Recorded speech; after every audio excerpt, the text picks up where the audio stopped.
My name is Tikiya Young. I'm from Chicago, Illinois.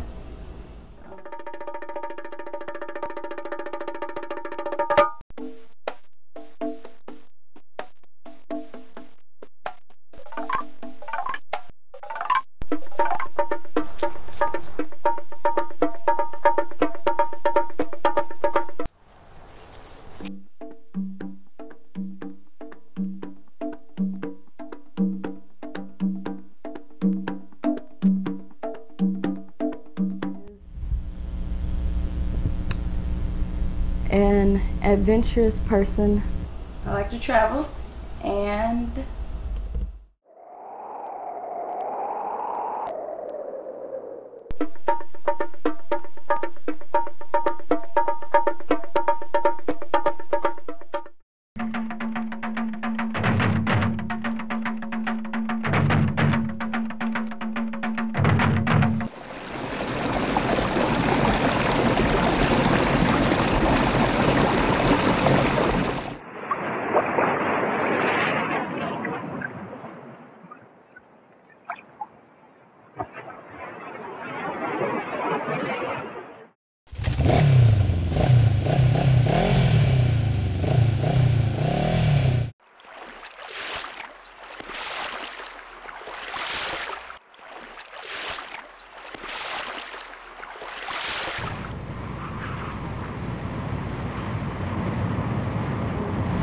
I just went skydiving this weekend. It was awesome.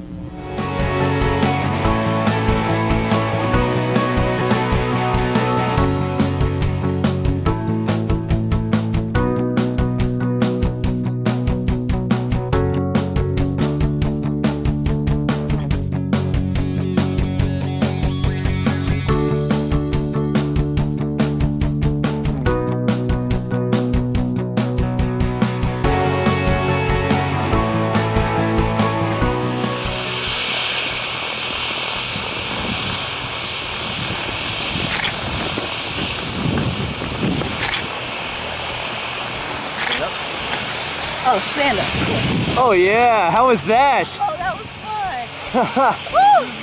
So what'd you think? Oh my God, that was so much fun.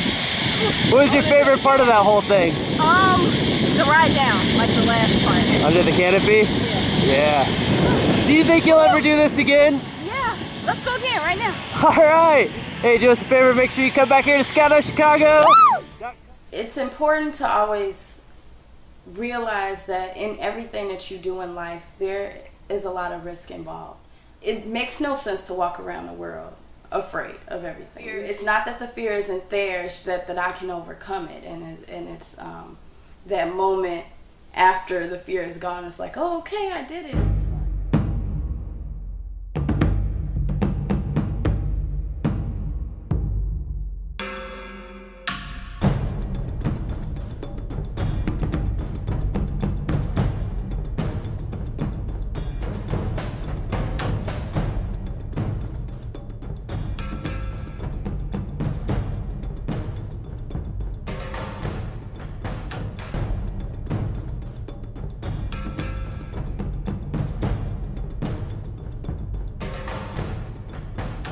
Tikiya, what started this adventurous life in you? Because your friends know you as an adventurous person and you know you're adventurous too. How did it start? I think my older sister, she was pretty adventurous herself. When she was in college, she did a study abroad and she traveled. And when she was in college, I was very young, and she would take us along with her when she would go places and skiing on skiing trips and camping trips. And I think it just grew something within me. Did you start that early, you know, while you were a kid? Did you try skiing as a I did. I went skiing for the first time when I was, I think, 7 years old. And it was a disaster as it was. I fell down the hill the entire time, and it took me the whole day to figure it out. But I mean, it was a sense of accomplishment once I got it done. So. Yes. Now, also swimming. You a lifeguard. Lifeguard. That's right. And then you actually swim coach too. Yes, I swam competitively in high school as well. Was it your sister too? Yes, she was the one that got us into the swimming. And we had swim classes at the YMCA every Saturday, and we learned over a few years. And when I got to high school, I tried out for the competitive swim team, and I made it to. I swam varsity for 4 years in high school. So those are things that kind of, as I grew up, were instilled in me to, you know, I'll always try something new. Yeah, let's come back to this being a lifeguard. You know, I mean, little Tikiya, for instance, and if you see a big guy who's in trouble, what do you do? Well, it's pretty much the same. It's good if they're big because they're buoyant and they can float, and it's a little bit easier on me. But the skills are the same. You use the same skills regardless of who it is. And if you have a can-do attitude, you'll be able to do it. Yeah, how did this traveling experience start? It first started, I actually, before college, I had never really done any traveling before. And I had an opportunity to do like a study abroad / volunteer activity with Illinois International Student Volunteers. And so I did that one, and it was a list of places I could pick from. They were all different prices, and I picked Australia. I thought it was a fun place to go. I always wanted to see the Great Barrier Reef, which is one of the 7 national wonders of the world, natural wonders of the world. So I thought that would be a good opportunity for me. So I went pretty much almost on my first plane ride to Australia by myself. To visit a group. I'm with a group. I was going to meet a group, but there was nobody that I knew that was going. Oh, really? Yeah. So it was for school. I felt comfort in the fact that I was actually going to be with a group. So I was able to go to that, and it was fun. I had to transfer to California and figure out the whole traveling, how that worked, because I had never done that before, and it was a 18-hour plane ride, and I got over there, and I haven't stopped since.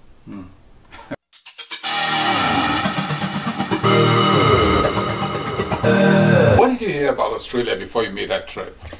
You know what? I had an opportunity to choose from a lot of different places. At the time, they did not have a trip to Africa, I don't believe. No, I'm sure. They did not have a trip to Africa. They now do, since then have added a trip to South Africa and Kenya. But I was able to choose from a lot of different places, China or Europe or wherever they go. I chose Australia based on the fact that I could go to Fiji. They had the Fiji option at the end, and also the Great Barrier Reef. I didn't know much about Australia except for the Great Barrier Reef was there, and that's always something that I want to do, is eventually see all of the great 7 wonders of the world. So that was my starting point. That trip yielded lifelong friendship. One of my best friends I met on that trip. This is Reethi. She's from Ohio. She came to International Student Volunteers, we called it ISV, from Kent State University in Ohio. So wow, that's a picture of us. She comes to Chicago, and I go to it's Ohio. Ohio. Where exactly? Cleveland. Akron, Ohio is where she's from. Cleveland is the next biggest town. Most of the students that came from my group came from universities in United States, all over. That's right. So this was it was 8 people in my group, and we worked in Alice Springs. This is most of my group here. Here we're in Alice Springs. It's the Northern Territory of Australia, the desert land where people consider down under. They are famous or known well for the Aborigines. The Northern Territory is known for Aborigines, and also famous for the gold mines that were there. So this is us. We're at a gold mine, and we were learning how they find little nuggets of gold. Okay. And you actually, I think there are some pictures that actually showed that you did you go down the pit? I mean, what's it called now? The vine or whatever. Into the mine? Yeah, I did. Would you have some where you had these helmets? Mm-hmm. Oh, those pictures. Yeah. Okay, those pictures, we are in the Blue Mountains, which is also very famous in Australia. They're known for the eucalyptus trees. Wow. Are in the Blue Mountains, and also the Three Sisters. I'll see if I have a picture of the Three Sisters. It's the formation of the mountain that the mountains make. Mm-hmm. So that was us rappelling down the Blue Mountain. There are some pictures there, you know, that you took in Fiji. Fiji. Yeah. But you was it on your way to Australia or on your way back? It was on my way back. We had an opportunity to extend our work study with a vacation, so to speak, and we went to Fiji. So yes, these are pictures from Fiji, the islands. We stayed at Beachcomber Island and resort there, and we also traveled to a lot of the little islands that are around there. Wow. So that was just kind of a little extra bonus. Mm-hmm, mm-hmm. Nobody from my group actually went to Fiji mm-hmm. with me, so I met up with different people from other groups, wow. and we were all there. So that was where you did the diving? And yes, I actually snorkeled in Australia on the Great Barrier Reef. This is one of the big fish that we saw around the wow. boat. So you actually took this with your camera? Yes. So did they give you an underwater camera, or you had one? I brought an underwater camera. Mm-hmm. Yes. Not many of the pictures actually came out, but this was one of the good ones, which you cannot really see how big this fish is in this picture. I mean, it looks large, yeah. but this fish was probably bigger than me. It was huge. Are you serious? Yes. Wasn't scary. I mean, you were not like scared. I was at a great distance from the fish. We were told that the fish was nice and harmless, but he was huge. So wow. It was nice to get a chance to scuba dive on a Great Barrier Reef.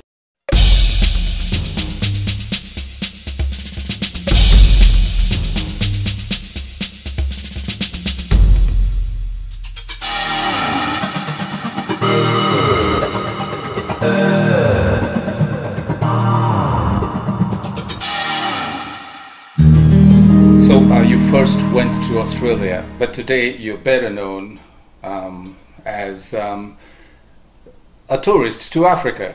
At least most of your friends can relate with you traveling to Africa because you spent more time there. How did the African trip start? The very first one started with my church. It happened to be the year I was graduating from college. I thought it would be a great little graduation trip I gave to myself. And I convinced my mother and my other sisters to go with me. So the church that I was a part of, Metropolitan Community Church in Chicago, they wanted to build an orphanage. We had a family from Ghana in our membership, and they kind of introduced the church to the country of Ghana. And so we went there and we broke ground for our orphanage, and it's coming along fine. And that was a 2-week trip. It was kind of small for, an international trip, I think. But it was great fun, and we were able to meet the people of Ghana, and we met the princess of Ada, and it was just a nice opportunity, and for me, I was able to experience that with my family. And then after that, you still wanted to go back to Africa? Yes, I wanted to spend more time. I felt that I didn't spend enough time, so I have a really close friend here. She is from the country of Malawi. I was able to go there. I stayed with her family, and that was also a great time. Yeah, Malawi is a big tourist destination. It's I mean, relatively peaceful country. You know, it has a lot of ethnic groups too, like so many other countries in Africa, but has maintained some relative peace. And now they have a female president that a lot of people, women all over the world should be proud of. But how did you? I know. Apart from having a friend who comes from Malawi, is it just a coincidence that you have a friend from Malawi, or you had done some research and decided that Malawi has to be it? Actually, that turned out to be just a coincidence. I had not done much research on that country before she invited me. I had known about it because my sister spent some time there before, but it really didn't. I was very young when that happened. So when she told me, that her mother wanted her to invite some friends, I was the first to volunteer. I thought that it would be a great time to experience another country. And it was Malawi. Now, before we actually come to Malawi, let's look at your trip to Ghana. You had a good time. And it was like a guided tour. I mean, you were a group, you had your family with you. But apart from that, on the personal level, how was it like, landing, on the shores of Ghana, you understand, and that's the first time you're in a totally African country, everybody's black and everything, what kind of a feeling was it? I immediately, from the point we stepped off the plane, I felt at home. I felt very welcoming, welcomed. There were a lot of people at the airport who were very excited to see us and really extended their arms to us and brought us in as family. It kind of felt like I was, coming home. It was the first time that I had set foot on that continent, and it's so much history there, and it gave me a very big sense of pride. When I was there, we did a lot of tours, and we saw the history of Ghana and also the history of African Americans. So it was very nice. We got to, go to some of the slave castles and see where the villages were and meet people in the villages. And although it was tour and it was a guided trip, I think we did. In 2 weeks, get kind of a great feel for the country of Ghana as well as the continent of Africa. Now, Tikiya, let's talk more about this African thing. And, going to Ghana, and you said the country of Ghana, you felt very much at home, I believe. Can you talk a little bit more about the people? What was it that changed in your mindset? So I really enjoyed every person that I met there. They were very happy to see me and very willing to give information and tell us about themselves and open their doors. I went one night. I think I went into a smaller village with one of the guys that was leading us around. One of the tour guides. Yes, he was a friend of our pastor, so he wasn't like an official tour guide or anything, but he stayed with us the entire 2 weeks and was answering questions and just kind of being that face of Ghana for us. Yeah. He took us into like a smaller village where he was a part of and from, and we met a few people, and they were very welcoming, and we had church with another. I guess that would be like our sister church that's in Ghana now. Every time we go back, we would have church with them, and they were very nice, and they gave us new names, and we had a naming ceremony for us. What's her name, actually? What's the new name? Ya is YAA. Oh, really? born on Tuesday. Oh, well, do you know the language in Ghana? No, I don't. Yeah. I don't, but they were trying to teach us. Yeah. So now we, as Africans who are now Americans, who believe that America changes Africans a lot. Do you share this view? Do you think Africans, when they come here, they change a little bit from the Africans you met over there in Africa? I think, unfortunately, yes. In a way, I think if you surround yourself or are willing to surround yourself around the people that you grew up with, as well as welcoming new people from the country, you know, Americans, and also still having your African friends and staying close to your African roots. You can kind of remain the same, but this American culture will change anyone. So I know, you're right. I'm not exactly proud of it, because I think that you can be a Nigerian American. Mm-hmm. You can have both, but we're pretty still strong. Do yourself, you know. I know. And then you went to the slave castle and all that. Can you share a little bit of that experience with us?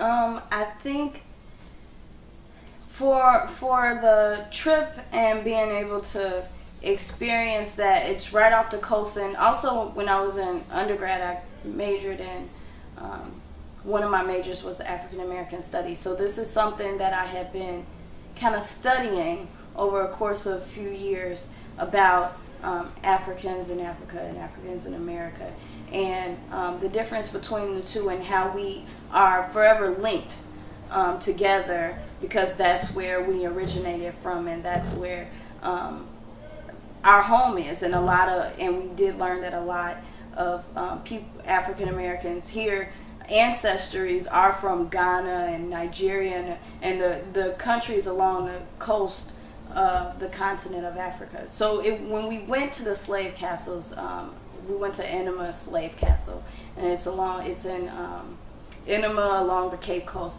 and it was a different feel. I kind of felt that there was a connection from ancestries there. You walked in, and it was a person to welcome you and give you the history of each room and each building and what it meant. And it was very interesting to see and to feel the very essence of our ancestors in those rooms. And it was very shocking, but you felt the connection and kind of honor to those who came before us. Yeah, like if you can describe a little bit of it, the ambience, a room where they led from the point of no return and stuff like that. Did they tell you about that? Yes, we went into a room. I believe it was called the Room of No Return, or it was a small door that each person had to exit, and the door was so small it wasn't like the average sized person had to kind of almost crawl through this door, and it was very touching. I think everybody in the room became emotional, because you kind of feel what each slave was going through when they passed through this door. It was like they knew that they were separated from their family, and they were separated from their communities, and they had no idea if they would see them again, and they did not know what was ahead. They got on those ships, and some of them never made it off, and some of them may have made it over. And it's almost indescribable. You can't really put words to how it could possibly feel to have to walk through those doors, and also how it felt to even stand in that room and knowing that this was how human beings were treated. Now let's look at structural development in Ghana. You know, that was the first African country you were in. Were you a little bit surprised about the development, or did you think it had gone beyond that? I'm talking about infrastructural development, like structural things like the buildings, the roads, you know, electricity and stuff like that. I think apart from seeing like the structures and each, I think I was most surprised by how different everything was depending on where you were in the city or in the town or right outside of the town, where you would walk down one street and it'd be huge buildings and it looked very, I don't know, Western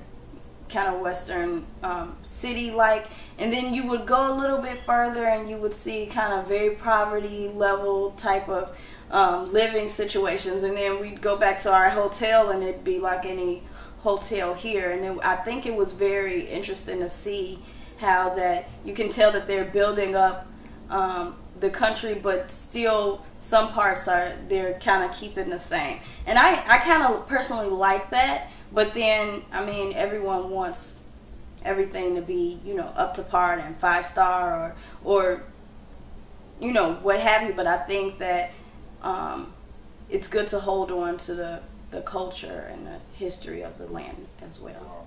Yeah, then there are some of these other pictures. The one that you're in the middle of two Ghanaian ladies, you know,